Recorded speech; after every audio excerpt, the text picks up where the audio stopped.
আছে মাছি আছে এবার তাহলে এটা আছে না শুধু মধুর অঞ্চল কাট করে দিচ্ছে 4 জায়গায় থাকবে তাহলে তো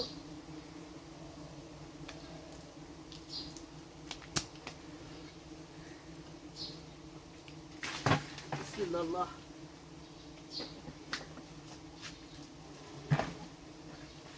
আলহামদুলিল্লাহ আমাদের ন্যাচারাল যে অর্গানিক র মধু এগুলো আমাদের অনেক কষ্ট করে বিভিন্ন জেলা ঘুরে ঘুরে 3টা করে পর্যায়ক্রমে আস্তে আস্তে কানেক্ট করার পরে তো এক জায়গায় অনেকগুলো মধু হয়। আসলে এই মধুগুলোর দাম হয়েই থাকবে, দাম না হলে ন্যাচারাল যে র মধু এগুলো দেওয়া আমাদের একেবারে সম্ভব না।